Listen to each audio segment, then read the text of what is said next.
Where is the people? Oh, here they are. Here's Jack. Got it. Oh, we're live, I think. I have no live message.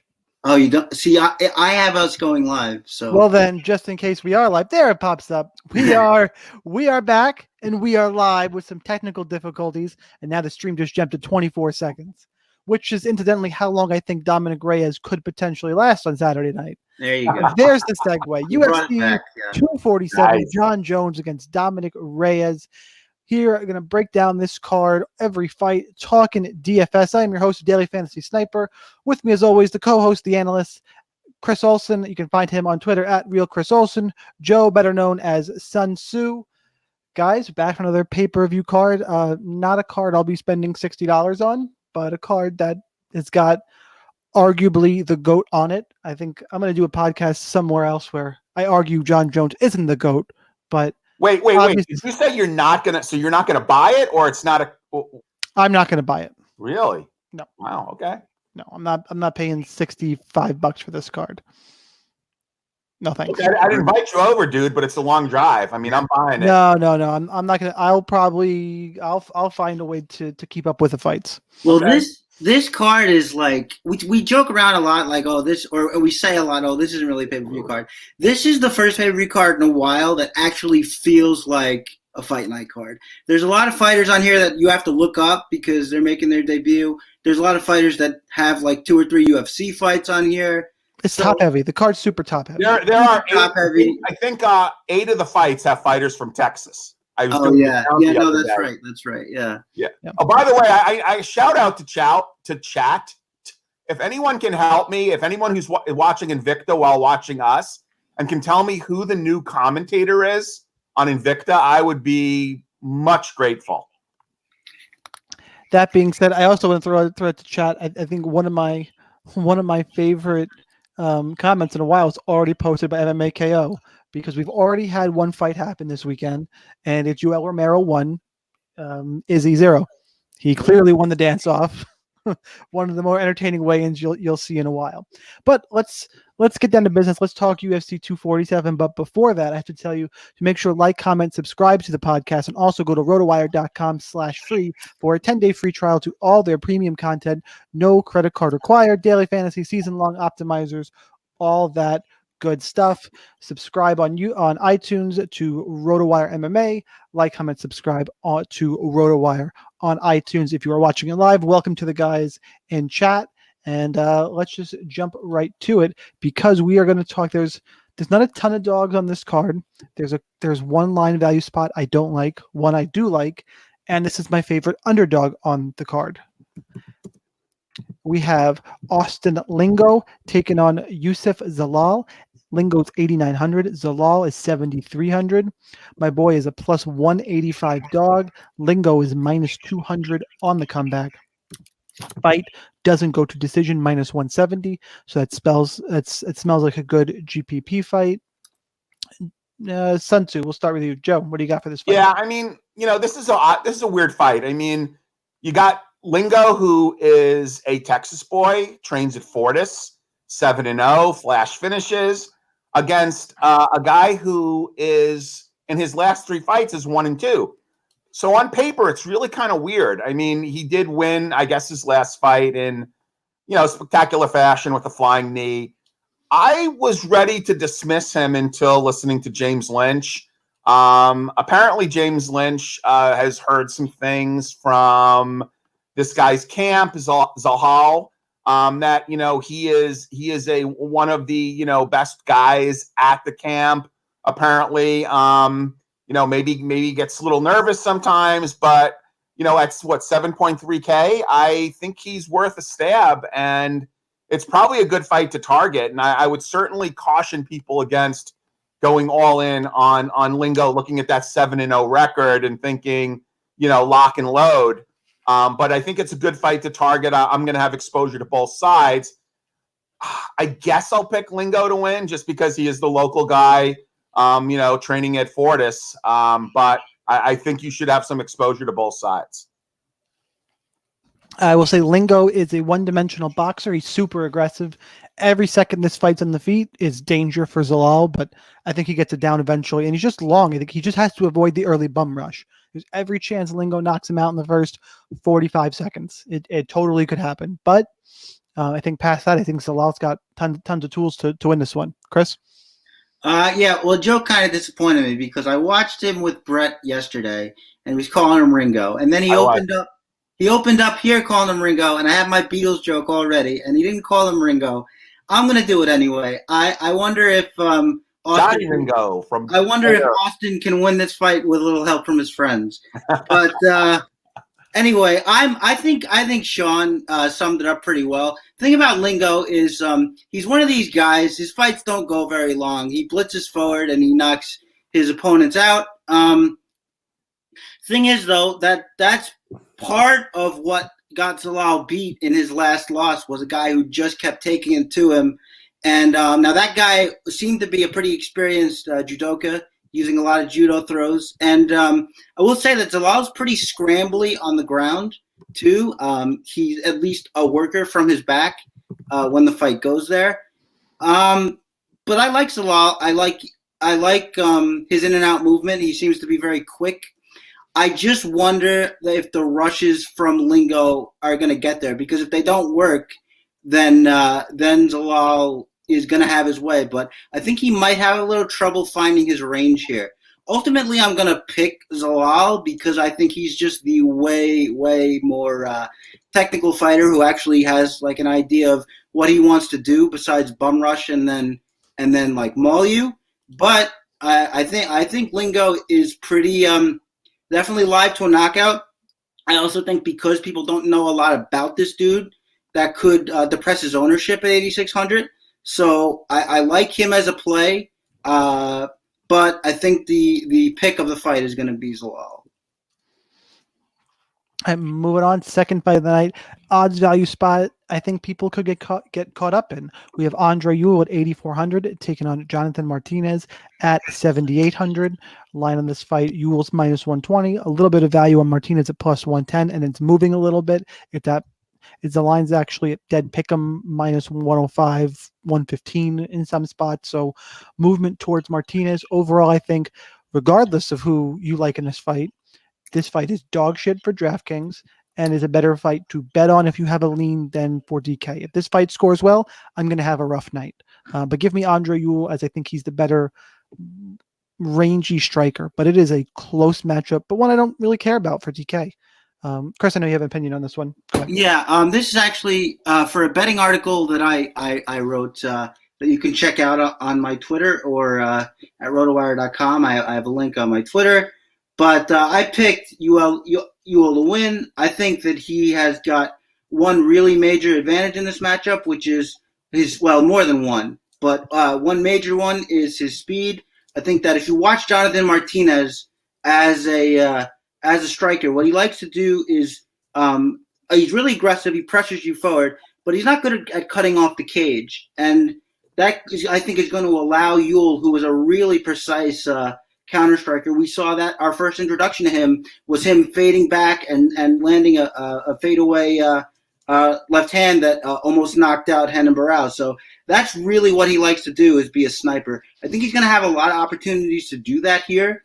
I also think that Jonathan Martinez offense on the feet basically relies on a kicking game, and I think that Ewell's just a better kickboxer. So the one problem you always have in an Andre Ewell fight is he's bad at takedown defense, but it's kind of not necessarily paradoxically, but you maybe wouldn't expect the guy to be taken down so often for him to be as scrambly and good at getting out of submissions as he is. We've seen that a couple times here. I mean, it didn't work against Nathaniel Wood, but that was more of club and sub. Wood just had his number in that fight. So yeah, Jonathan Martinez is good to me, but a little one-dimensional. I like the body work from Ewell. I just think he's a way better all-around fighter. And I wouldn't put it past him to find one of those hammers as Martinez rushes in sloppily. So I like Ewell here. I like it a little more for DK than Shaun does, and Ewell is the pick.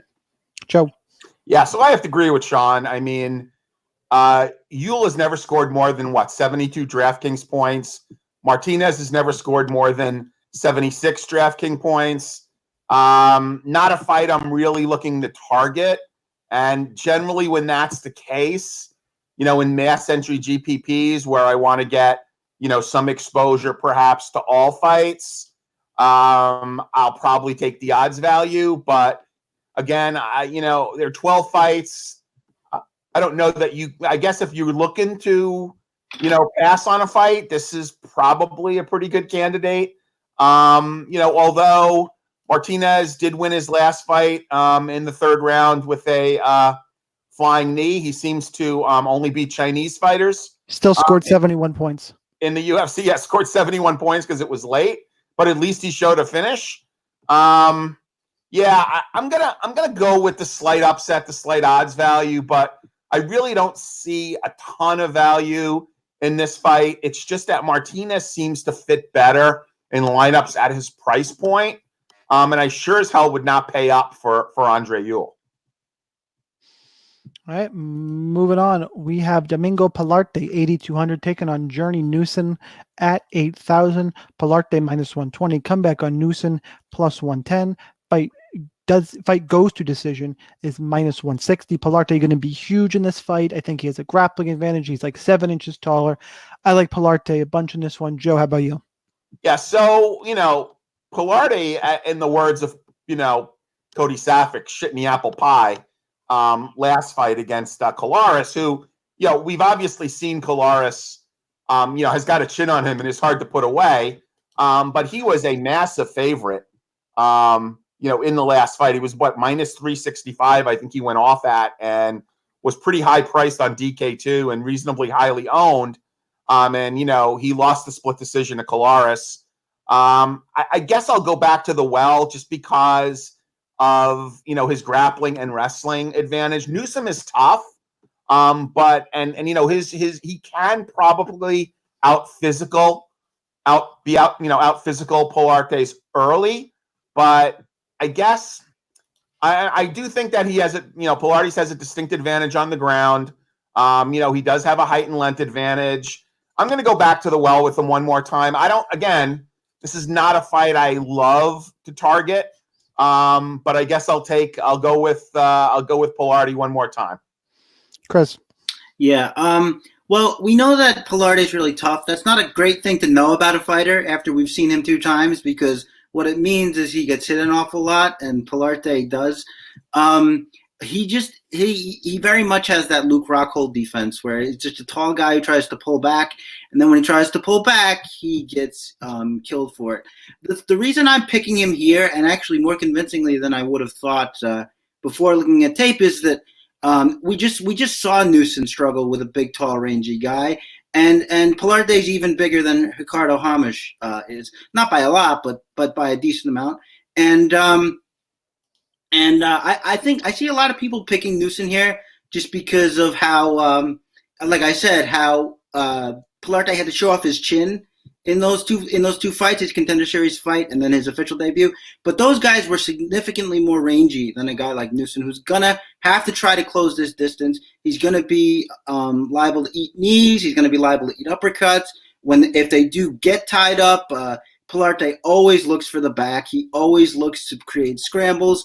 And I just think the length and the size of Pilarte is going to pay dividends there. So I think this is a really hard win for Newson unless he really connects clean with Pilarte's chin, which could happen. But he was just out of range so often in that Hamosh fight that I can't trust it. So yeah, my pick is Pilarte, and I'll take it by submission. Miles Johns, 8,600, taking on Mario Bautista, 7,600. Line on this fight, Johns is minus 127. Comeback on Bautista plus 117, 110 in some books, 105. I think this line is going to flip. This is odds value I like Bautista in this one. I think Miles Johns, he kind of showed it. If he can't get a takedown, he seems to be in trouble. I think Bautista will be able to stay on his feet. Yeah, I like Bautista for an upset in this one. And either way, the price is right at 7,600. This is odds value I like, especially in cash games where the fight goes to decision. Prop is minus 225. So you should get 3 rounds of scoring from Bautista, regardless in a fight where he has odds value, and I'm picking him to win straight up. So you can argue his upside isn't there for GPPs, and he'll be popular. I get that argument if you want to fade him, but Bautista is my pick here. Chris.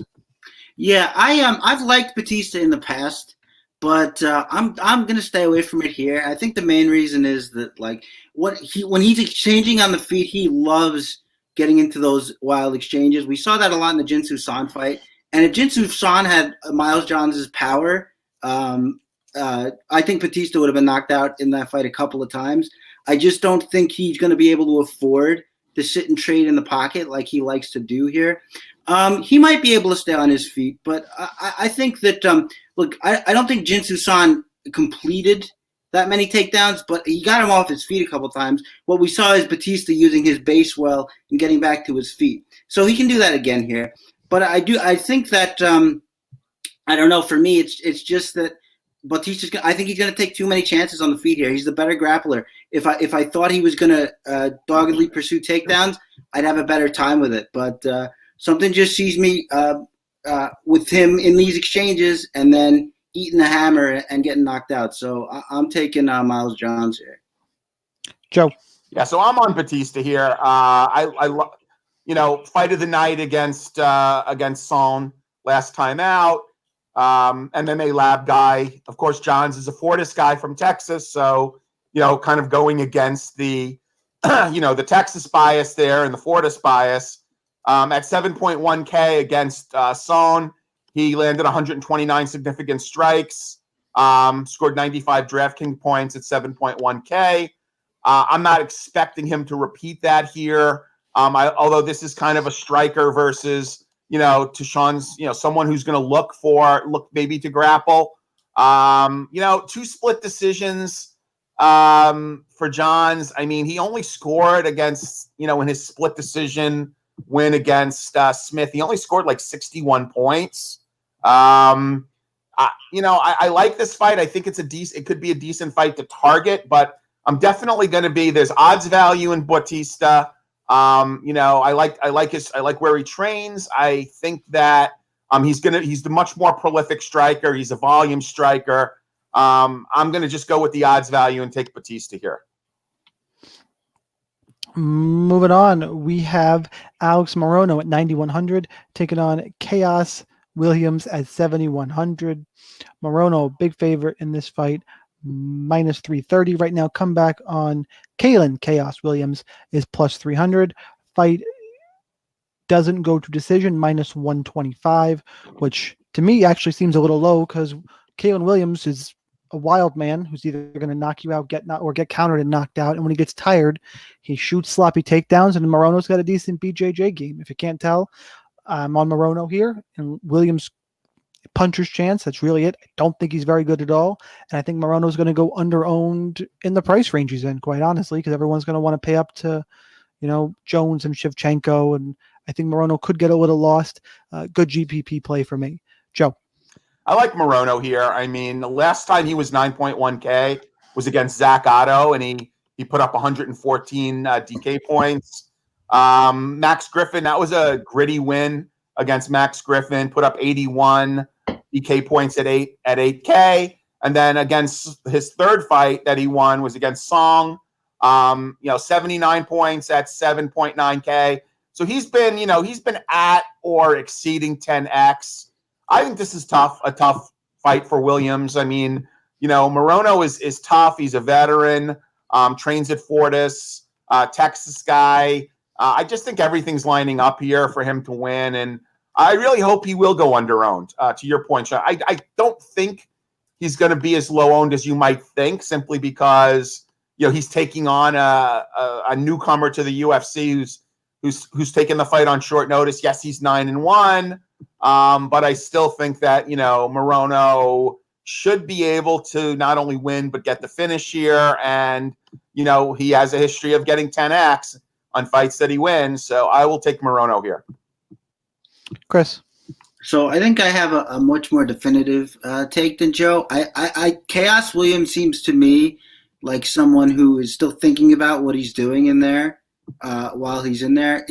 It's weird to me because when you watch him fight, he's obviously an athletic guy, but you don't see any of that explosiveness in the cage because I don't know. It just seems like I said, it seems like he's got to think about what he's doing. Like he throws these slow shots that like his opponents can just evade pretty easily. I actually have seen him hit a nice trip takedown or two, but again, would he want to go to the ground? With Morono, I doubt it. I just don't think that, and Morono can get hit some, but I've seen nothing from Chaos Williams to tell me that he can compete with a guy this experienced at this level. I just don't see it. Typically, you look at the two guys and you're like, if you knew nothing about either fighter and you just looked at them standing next to each other, Moreno has got like the dad bod, and you got this guy all bricked up. Oh yeah. Williams. You look at these two guys and you're like, Moreno's got no shot. Just looking at these two guys physically. But then if you look at some of his wins, I'm looking at he fought a fighter who's currently 17-20, and he got a win. I mean, I don't know a lot about like this organization that he fought out of. I've heard of KOTC and Total Warrior. I'm not really sure about that one, but WXC. I don't know that one. But anyway, I just think it's a tough one for him. To do this. Yeah, he's got a good record. He's 9-1. I don't know a lot about his camp either. His last win was against 35-year-old Jeremy Holloway. Decent win, but still, a decision. I don't know. I mean, I'm with you. Yeah, I mean, for sure, Morono has got it. I don't like how flat-footed he stands. I think he can wing shots sometimes, but there's nothing I've seen from Chaos Williams that tells me that like if Morono throws one of those big winging hooks that Chaos can respond with a precise counter shot or anything like that. I just haven't seen anything close to it. So to me, the big pick here is Morono, and I guess I'll prepare to be surprised because I just don't see it any other way. Yeah, I'll be surprised too. But I mean, Williams has got a puncher's chance. That's pretty much it. Andrea Lee, 9,200. Lauren Murphy, 7,000. Line on this fight, KGB is -305. Lauren Murphy is +275. Fight goes to decision, -365. Andrea Lee, though, to me, still puts up decent volume, even though she goes to a decision. I also would argue this is. I don't care that she's won a couple of fights. I think this is. I think Lauren Murphy is her weakest opponent in the UFC to date. Joe, what do you think about that analysis? I like KGB Lee more than most. Yeah, look, I don't know that it's going to be a great fight for DraftKings because Murphy has got the veteran guile to stick around. She's just very awkward. She's not super athletic. I wouldn't read too much into her last fight against Borello. Again, I think this is a redemption fight for KGB. I mean, I honestly believe that if she beat JoJo Calderwood, that it would be Andrea Lee who was fighting Shevchenko today in the co-main. She's very marketable, nice smile, borderline Texas. I really do think this is a fight for Andrea KGB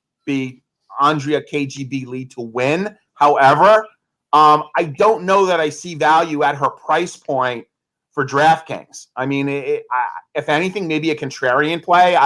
I have a feeling she's going to be one of the lowest owned fighters in the upper tier. In GPP, what about cash? Yeah, I mean, okay. So she's probably, but I mean, I guess I'd rather pay up a couple hundred and get Val. If I was looking for safety in cash, because look, what would you be more surprised of? Would you be more surprised if Lauren Murphy, pulled off some tricky, win against KGB or Chookagian beats Val? Well, obviously, but the few $100 is a big difference, especially when I'm going to argue you can use Chookagian in cash later. Well, yeah. See, I don't like Chookagian at all, but I don't even like her if you're playing 20 lineups to put her in one lineup. No, I didn't say GPP. We'll talk about it. Yep, we'll get there. But just to clarify, yeah. Chris, how about you for this fight? Yeah, Vince posed an interesting question in chat that I put on the screen briefly. It's Andrea Lee does seem to be a big favorite in all her fights. This time, I think it's really justified. And if you watch Lauren Murphy, like that was a great win for her. She's been around a long time. It's cool to see her get a finish. I mean, that was a fight where she could basically win it just by pressuring forward. And even if she fell short, which she did a lot and does a lot, Barella just didn't really have too much except for like her own remedial boxing game. And it just seemed like the veteran savvy of Lauren Murphy basically won her that fight. I don't think that's going to be the same with Lee here. Lee's got a bunch more tools than someone like Barella. She can use her takedown game. She's got a nice jab, which is going to be in play if Lauren Murphy just tries to walk forward, pressuring as she does every fight. I think Andrea Lee takes this pretty easily. I don't see anything from Lauren Murphy that tells me that, like, the fight, she won it and that's great, but she was basically doing everything that we criticize her doing in all her other fights. She was falling short. She was constantly missing her range, and Andrea Lee is just going to make you pay for that. She's too experienced a striker. She's too good a striker. So my pick is Andrea Lee. I think it's pretty much a layup, and I think she can do a lot of damage here. All right, here we go. The fight everyone's talking about right now. Trevin Giles, 8,500, taking on the super short notice, the 16-hour short notice replacement of James Krause. Hope Antonio Arroyo is all right. From what, if you didn't see it on Twitter, he was found semi-unresponsive or unconscious. Not all the way conscious is what I read. Something along those lines. Was taken to the hospital. I'm assuming related to his weight cut. I didn't get a chance to read a ton of this. He weighed in fine, but rehydrating. Who knows? I don't want to speculate because I did just read it. This is the new fight we have. I can't find odds on it anywhere yet, so that's going to be interesting. Trevin Giles, 8,500. James Krause, 8,100. This fight is at 185. Krause fights at 170 typically. He's a coach, so it's not like he's crazy out of shape. He trained Zalal, who we talked about earlier, who's going to kick off this card. Chris, I'm going to kick it to you, and then I'm going to let you guys know I have to run and take care of something real quick. I should be back by the time you guys finish your spiel, and this could be all unnecessary, but just in case, I'll be right back. All right. Just a question for Joe or you, if you know, just before you go. Getting a thing. Do we know where that fight is on the card yet, or no? No, we don't have odds. I think it's just replacing it. Honestly. Yeah, I think it's going to stay in the same spot on the card, and they put up Krause on DK at 8.1. Right. Yeah. No, I did see that. Okay. So my pick for the fight is look. I think we have to give it up to James Krause. I think he's gotten way better in recent fights. He's using his kickboxing and his length really well, I think, recently. Whereas before, I think he himself was more of a grappler. But I think that, it's weird. We can't really glean that much from the Sergio Moraes win, or at least I can't, because it didn't look like Moraes was all there in that fight, especially after the first round. It just sort of seemed like he quit, but was still in the fight. I don't know if the leg kicks that Krause was landing had an effect, but he did seem to give up. But regardless, I do think Krause has improved, and that deserves to be mentioned. But I also think that he still gets hit way too much. He was still getting hit by that Sergio Moraes, who didn't appear to be all there in the second round. And Trevin Giles is really fast, and he's really powerful. And he's definitely not going to be the grappler again here. I've said in the chat before that I think if Trevin Giles does what he did in his last fight against Gerald Meerschaert and inexplicably goes back to these grappling exchanges and back and back and back, then I think James Krause wins.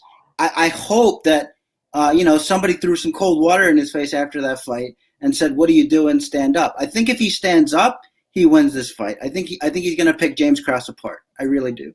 If it goes to the ground, it's Krause's fight. But otherwise, I like Trevin Giles before. Like, if this was a full camp, I'd like Trevin Giles. So I certainly like it with less than 24 hours notice and the whole thing. So yeah, my pick is Trevin Giles, with the caveat that he stays on his feet. Yeah, Trevin Giles has got two other jobs that are likely more important than this one. He's a full-time police officer and a full-time dad. He is prone to gassing late, getting beat by guys way less athletic than he is. I'm going to go with the serious fighter, the full-time fighter here. I mean, I like James Krause. I mean, I like the Royo, but I like Krause. He's coming off a 7-fight win streak. Like Shaun alluded to, you have to believe that, given that he's a coach, that if he's not in top-notch fight shape, he's at least in some form of shape. That I believe. Yeah. So this fight is at middleweight. He doesn't have to worry about cutting weight likely. I mean, I'm going to take a shot with Krause here. I think he's a sneaky play at 8.1K. And yeah, Giles has got his back up against the wall, but I don't know that there's any downside here for Krause. I think he's going to be really loose. He's going to go out. He's going to do his type of fight. I mean, people have been underestimating him for a couple of fights. But I really do like him here. I am not a Giles guy until I hear that he's actually made a commitment to fighting. And look, I admire the heck out of his occupation of choice. And being a dad is the best thing in the world. But it seems like when fighting comes in third, that you're not going to really last long in the UFC. Maybe he could fight part-time in a regional promotion.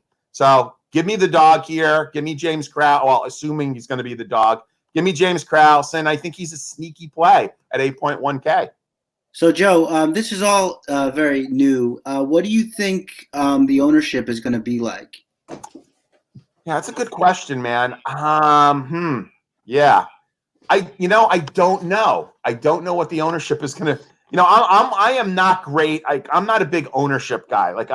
I'm not great at predicting ownership.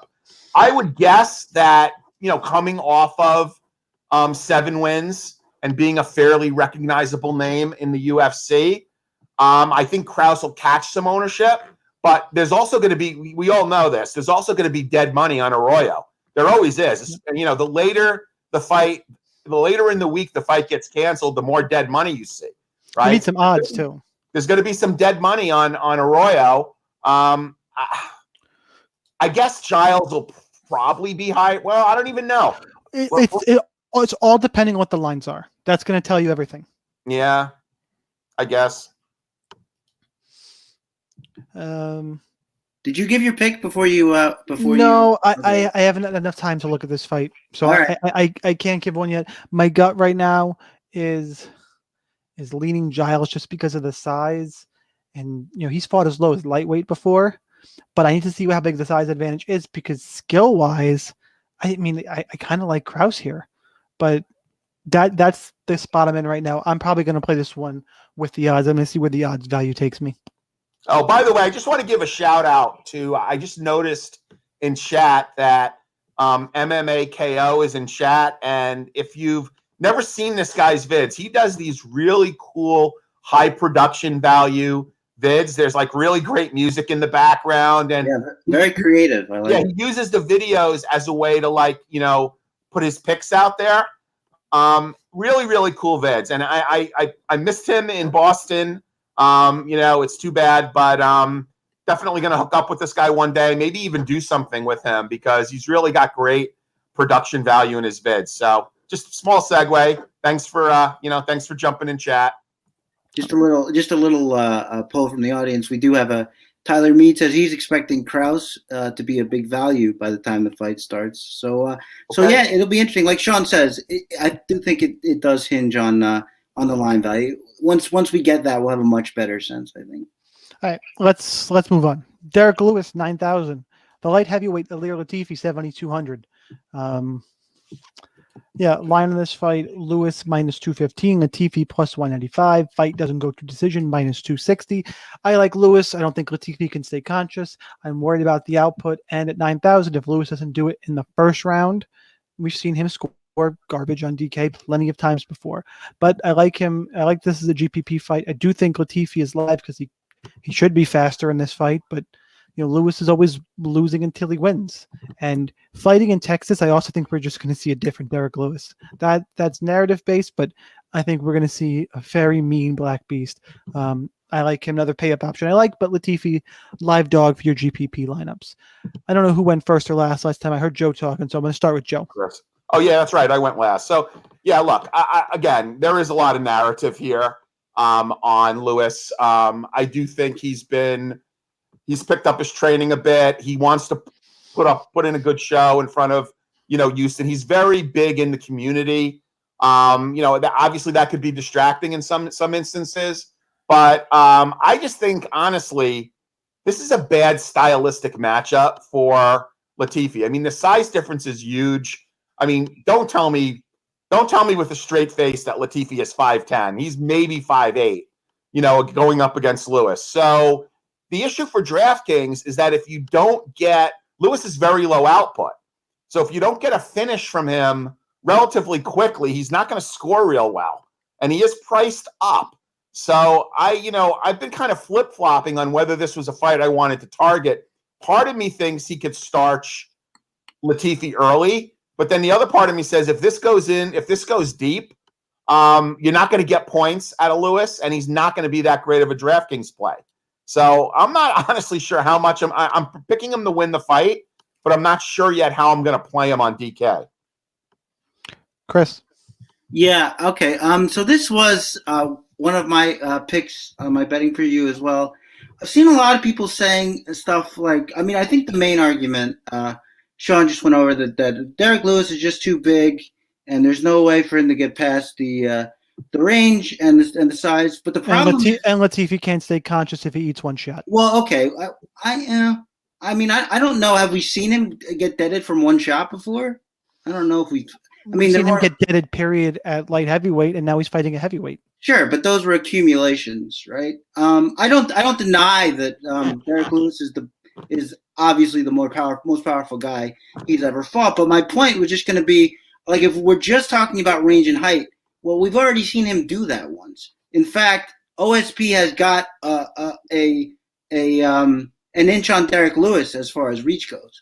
So we have, as a matter of fact, seen him negotiate that height and reach pretty well and get a finish out of it. Now, they're not the same fighter. Obviously, Derrick Lewis isn't as athletic, and so that's a point in Latifi's favor. But I mean, I think everybody would agree that OSP is not as dangerous as Derrick Lewis is, especially in specific moments where Derrick Lewis can be very dangerous. So with that, there is something. But I don't know. I guess like this fight is sort of a referendum for me on size versus speed. I'm going speed here. I'm going speed, and I'm also going a variety of technique. All those guys that Ilir Latifi lost to, when there were some bad losses, they were obviously more athletic, right? Obviously, because it's a smaller weight class, but they also had a much vaster array of skills and strikes and ways that they could do things. Derrick Lewis, I mean, he doesn't even pressure all the time. Like sometimes he'll start out pressuring, then when he wants to take a break, he sort of just stands in the middle of the cage. So I don't think that Latifi is going to gas himself out quite as much here, because he's not going to have a guy like Volkan bearing down on him all fight, like the way his last fight played out. And I also think the single legs he was trying against Volkan, they're gonna pay dividends here. Now there's a question as to whether he can hold Derrick Lewis down, because Derrick Lewis can explode up a lot. But I mean, with Derrick Lewis, you're talking about a guy who, and just went to a split decision with Ivanov. Now, there's some question. I probably think he won all 3 rounds, but the fact is that Ivanov had a lot of success in that fight. So, I don't know. He also got a win over Francis Ngannou. Yeah, that's right. He's got a big scalp there. And that's hilarious, too, because if somebody wasn't, like, if they never saw that fight and they just went to, like, Tapology or something, they'd be like, oh, my God, he beat Ngannou, but little do they know. But, so, look, I acknowledge the danger of Latifi getting swept here, but I also think that if it doesn't happen, Derrick Lewis isn't even necessarily somebody who can capitalize on him getting tired. Partially because Derrick Lewis will be tired himself, but also because Derrick Lewis just doesn't really come after you like that. Again, he's dangerous in very specific segments, and in those segments, he's extremely dangerous. But when we're not in that phase of the fight, I don't know. I just think Latifi is going to have a lot to say about the pacing and how the fight goes down. So yeah, my pick is Latifi. Yeah, I'm telling you, one point I want to make. Whoa! What happened? Who's echoing bad? You. All of us. Are we good? Hello? We good? You're good. There you go. Okay. What'd you just? Yeah. So one point I wanted to make on Lewis is, on Latifi, on his fight against Ivanov is, and thanks, Nan, for pointing this out. Lewis was really hitting Ivanov with power shots. Yeah, he I was. don't know if there's a guy, for people who don't know, I think got like stabbed in the heart, you know, in wherever he's from, Bulgaria, or, you know, Bulgaria. He's a tough guy, right? And Lewis was really hitting him hard. Not too many people can stand up to that power. Plus, it's Lewis's birthday. So I really do see Lewis getting the win here and hopefully getting a knockout. All right, moving on. The real, this is the people's main event. 100%. Mirsad Bektić, 8,300, taking on Dan Ige at 7,900. Bektić minus 120, come back on Ige plus 110. Fight goes to decision, minus 150. Both guys like to grapple. I just think Bektić is better on the feet. I think he's got, even though Ige has got more knockouts and knockdowns, I think Bektić actually throws harder. I think that they're going to end up, I think Bektić is more likely to get takedowns in this fight. Bless you. And I think he's just a little better everywhere. Super close fight. I'm a big fan of Dan Ige. He's made me a ton of money. I just shade towards Mirsad Bektić here. But close fight. Chris. Yeah, super close fight. Tough one to call for me. I think I'm going Ige very slightly here, just because I think he's the more put together striker, and I think he's the more fluid striker. And I think when they exchange, look, Bektić loves to exchange. That loss against Darren Elkins was because he just had to exchange and wouldn't grapple. No. Oh yeah, no, I have that backwards. You're right. I do have that backwards. His loss is because he beat the ever-loving piss out of Darren Elkins for 10 minutes and got tired. Yeah, that's true. That's true. I think I'm misremembering that fight, but anyway, regardless, I just think that Ige is the more fluid striker here. I think that Bektić comes off to me a little tentative when he strikes. Like, he throws his like little formulaic 1-2s and stuff, but I think what he really wants to do is grapple. And I think he's going to stand a little bit too long here, and those exchanges are going to go the way of Dan Ige, I think. But I do think that, like, in his last fight, Bektić against what's his name, the alpha male guy who's really quick, I always forget. Josh Emmett. I think he was a little bit more, in his defense, I think he was a little bit more reticent to go for a takedown because of the strong wrestling base of Emmett. So I do think we could see a lot more of that here. And if that does happen, I think that that's his world, and he's going to get a nice win. But I think as long as it stays on the feet, and I think it might stay there a little too long, I think that Ige is going to have a big advantage. So it's going to come down to how well Bektić can execute a game plan. And that's not something you really want to rely on when you're talking about a guy like Mirsad Bektić. So, yeah, I'm going to go Ige ever so slightly, but it's going to be an interesting fight for sure. Yeah, I like Ige a lot more than slightly here. I mean, let's look at Bektić's last 5 fights. I mean, he has not had an impressive performance against a good fighter. Going back to 2016, Russell Doan was a layup. I even think Doan might have been a short notice replacement. You could check me on that, but he's a guy that's no longer in the UFC. Loses to Darren Elkins after beating him up for a few rounds and then just gassing. Pepe, okay, wow, big deal. Pepe, right? Then he goes against Lamas. Lamas is a shell of his former self, and it's still a good win. Come on, It's still a good win. He gets the decision, and he scores 59 DraftKings points. Horrible. Right? Then Emmett lights him up. Now, Emmett's got a lot of power, but the way I see it is he has not had a outstanding performance against a good fighter going back to 2016. Ige, on the other hand, is rounding into form. 4 wins. I believe he's the jiu-jitsu coach for his gym. He's still relatively young. He's 28, I think. I really think that everything's coming in, coming back to Ige here. I think, he's the more technical striker. I think he's got better jiu-jitsu. Bektić probably has the wrestling advantage. Ige definitely has more fight IQ, better fight IQ here. 7.9K, sign me up. Moving on, we have a heavyweight fight. God, you can't trust either of these guys, but load up in GPP. Juan Adams, 8,800. Justin Tafa, 7,400. Line in this fight, Adams is minus 230. Tafa's plus 210. fight doesn't go to decision, minus 300. Adams can grapple him. Tafa can go to sleep. Juan Adams could also just quit because, I mean, he's just, hopefully he's taking everything more seriously. He's living at Jackson Wink now. I think Adam gets it done, but I can't trust these guys in cash, and I'll have a ton of the fight in GPP. And that's how I'm playing it. Joe. Yeah, so when I first looked at this fight, I said, lay up for Adams, right? They're flying a guy about as far as you can fly someone, to take a fight. And I don't know if they allow heavyweights to fly business. So I'm assuming he's flown from Australia, or I guess he was doing his camp in Thailand, to Houston in economy class, to take on a Texas fighter. To your point, Shaun, who has spent the last camp at Jackson Wink. Although Tiger Muay Thai, where the other guy did his fight camp, is not a bad camp either. It just seems to me like this was a layup fight for Juan Adams. And then I made the mistake of having some doubts based on, listening to Daniel Levy, talk about Tafa doing his camp at Tiger Muay Thai. I still think that this fight is set up for Adams. They really like it. They really want Adams to win.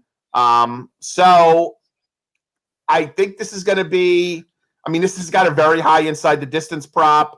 Fight probably should be targeted. I would have some exposure to both sides, but I'm still going to take Adams to get the win by knockout.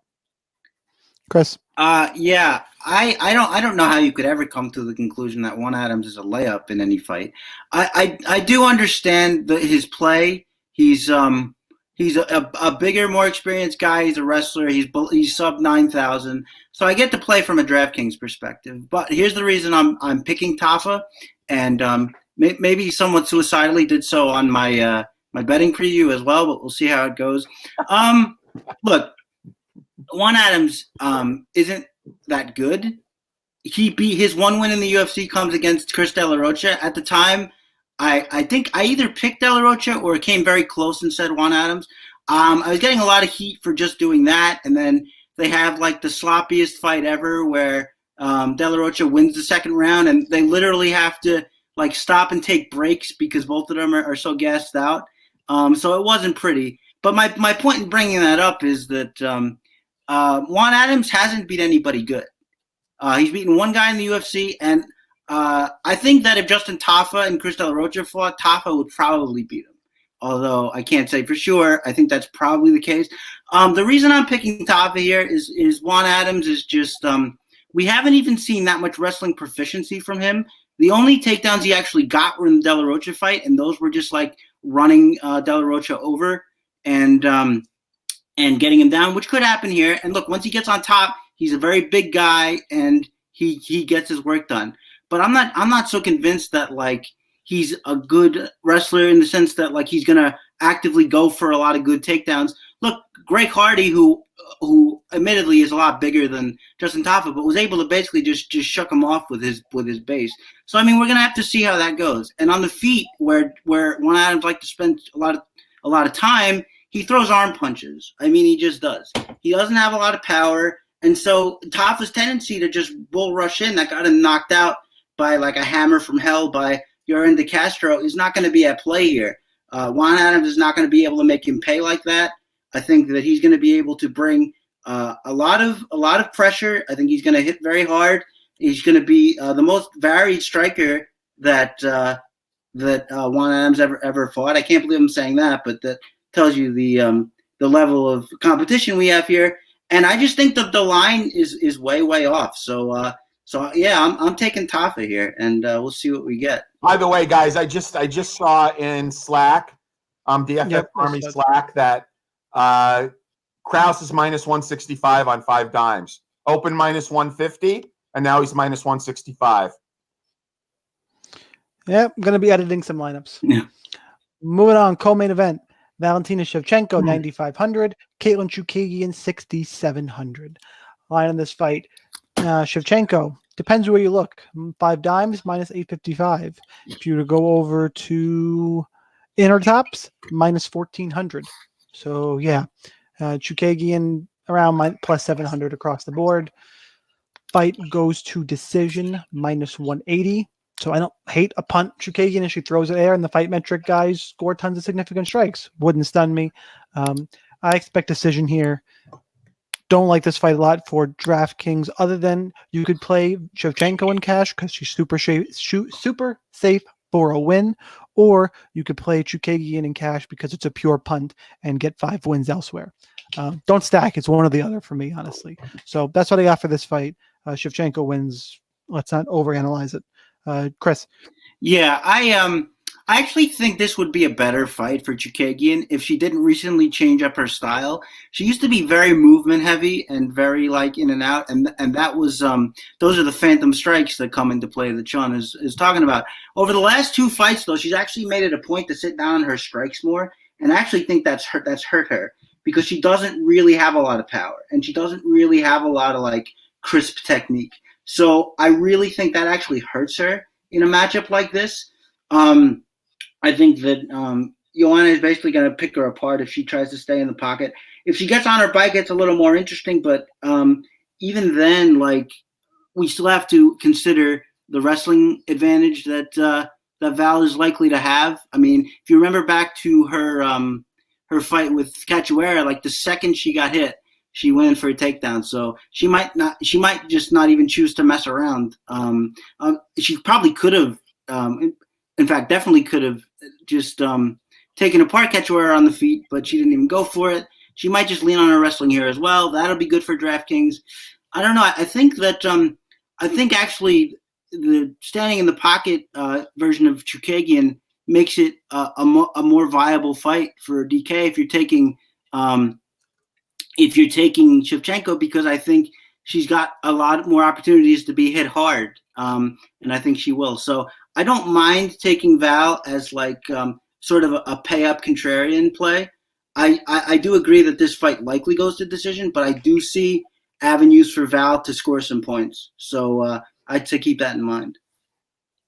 Joe. Yeah, so guys, we saw this fight already. On July 23rd, 2016 in Chicago, Holly Holm, Shevchenko at 135.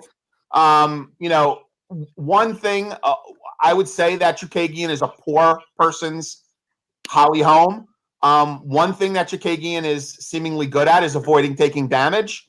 If she can keep that up for 5 rounds, this could be an ugly, low-scoring fight, which Val wins, quite easily by decision. By the way, in that fight against Holly Holm, Val put up 92 points. At 9.5K, 92 points is not bad for cash, but it's certainly not going to get it done in a GPP. I do like Val. I mean, I think Val is going to have to do some chasing here, and maybe she can catch up with Chookagian, in the later rounds. I do think this is an extremely safe fight. I'm not convinced that there aren't a few other 125ers that couldn't beat Chookagian. So I don't even know if this is the best matchup at 125 for Val, although the division doesn't have a whole lot of depth. I'm going to pick Val. I mean, I wouldn't necessarily bet Val by decision, or if you're really feeling frisky, try to do a round bet, like pick Val to get a finish in rounds 3, 4, or 5, something along those lines. But I would certainly not lay that kind of number. There's just better opportunities to deploy my cash on the card.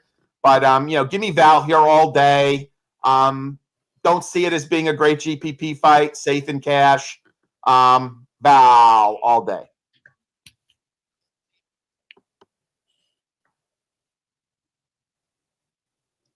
Moving on. Shaun, we here?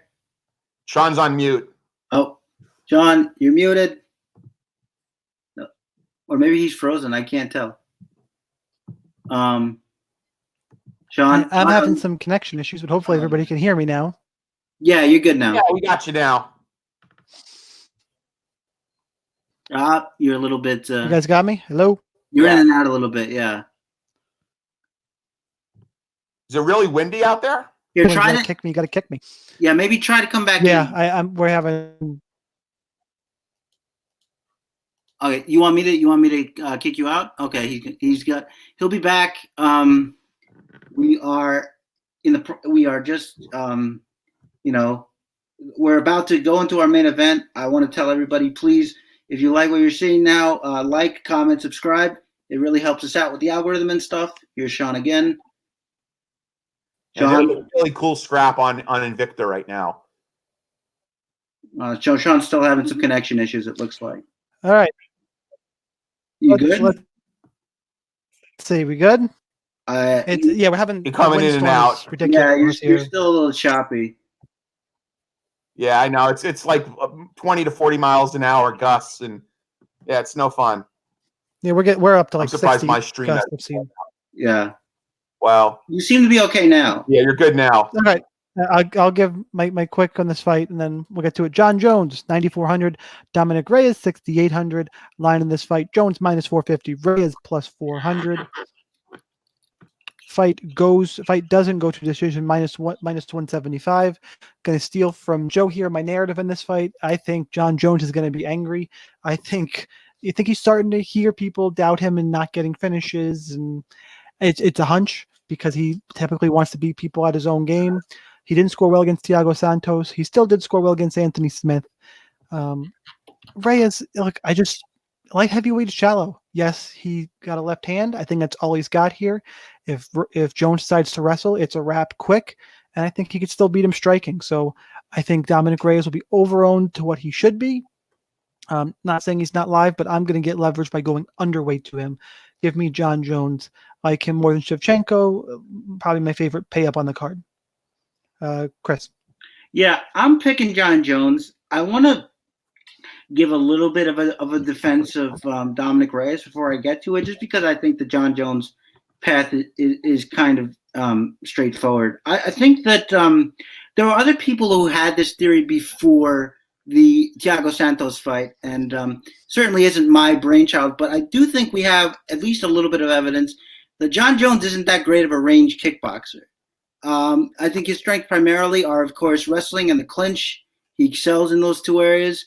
But we saw with Thiago Santos, if you watch that first round, and it's tough to gauge anything after it, because I think at the end of that first round is when Thiago blew out his knee and his leg and all the other horrible things that happened to him.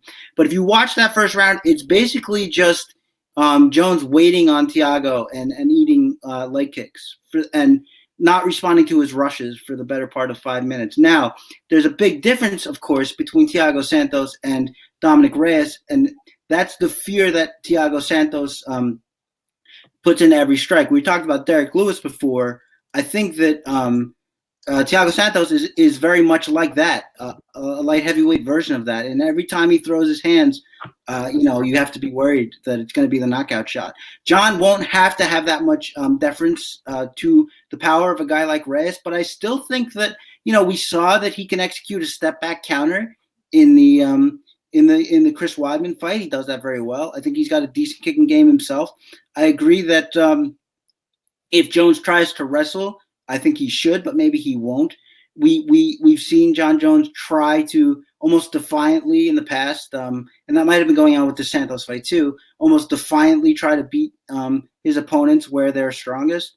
So if we see that again, that'll be interesting. Ultimately, I think what this comes down to is we've seen Dominick Reyes get tired, and we know that Jon Jones, as I said, is good in the clinch, can be sort of relentless with his elbows and work in close. And I just think that I wouldn't be surprised if Reyes looks good early. Like, I wouldn't be surprised if he has a good first round and a half. But I think over time, Jon Jones just wears on him and gets him here. And I think that there could be a lot of strikes thrown here, a lot of takedowns potentially, which I think makes a good play on both sides. But I think the attrition is going to get to Dominick Reyes a little bit because I don't see him with the kind of stopping power to take out a Jon Jones. So I'm taking Jones in what I think is going to be maybe a closer fight than most people think, but I'm still taking Jones. Yeah. Let's give a rest to the regression narrative, and let's replace it with the fiscal narrative. So Jon Jones, for those of you who don't know, makes $500,000 win, lose, or draw. What that means is that $50,000 bonus for performance doesn't mean a whole lot to him. Look, $50K is $50K, but if you could fight 3 times a year and take very little damage while you wait for someone worthy to come into your division that could create the buzz around a super fight, why not? You know, like I think Jones has been fighting smart. Now, maybe it's not the best for DraftKings, but he's still put up some pretty decent numbers along the way. And again, you're making $500,000 win, lose, or draw. There's no win bonus that he's working for here. Now, yes, he gets some pay-per-view points, and I'm sure there's sponsor money that he gets. But bottom line is, you know, you could fight once a year, get $500,000, go all in, take damage, get hurt, get a $50,000 bonus, or fight 3 times and get $500,000 each time. Plus, like I said, bide your time until you either decide to move up to heavyweight or someone worthy comes into your division that's going to create buzz around a super fight. So I don't think Jon Jones has regressed at all. I think he's just learned to fight smart, not take damage. Yes, it's not the most exciting fight style. I do think maybe he's going to step it up a little here. Reyes can get hurt. Look, we've seen him take shots. I would have liked to seen Reyes have one more fight, perhaps against someone like, and again, I'm stealing somebody's thunder here, but maybe another fight against Anthony Smith. You know, maybe go up against Corey Anderson, Johnny Walker, you know, before he actually went up to fight Jones. But there's just so few opponents for Jones to legitimately have a fight against at 205 that, you know, they kind of pushed him up. I think it's going to be a pretty dominant win by Jones, either by decision or by finish. I don't see Reyes winning around here. I think Jones is probably a better play in GPPs versus Shevchenko in cash, but he's probably going to be higher owned as well. So take that for what it's worth. Give me Jon Jones here. Move on. Hot takes time, guys. Everybody in chat, give us your hot takes for UFC 247.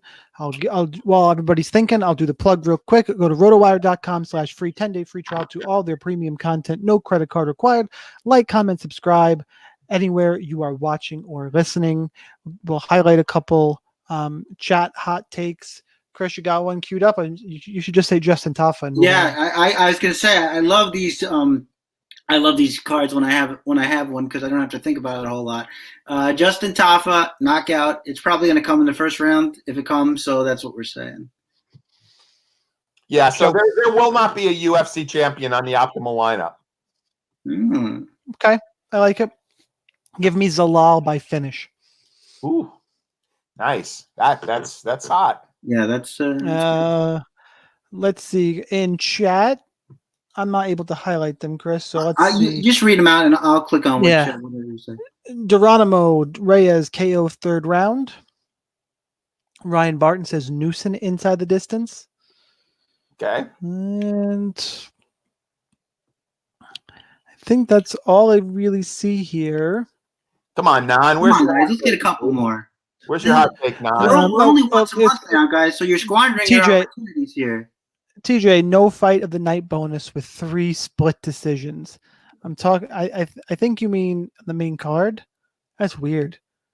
Oh, it could be talking about somebody else. Oh, here we go. Vince Ige is the highest scorer of the card. Wow. I don't like that one. Somebody agrees with Chris. Tafa by KO.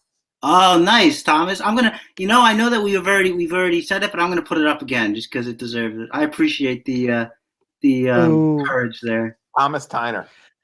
All right, guys, that's what we got. Appreciate you guys in chat. We'll see you on Fight IQ back on the next pay-per-view card 248. Got to figure out what we're doing for 249. As I know Joe's going. I am 99.9% going, so probably still be able to make Friday night work, but we will figure it out. Good luck in your contests. We'll see you next time. Later, guys. Thanks for hanging out, everybody.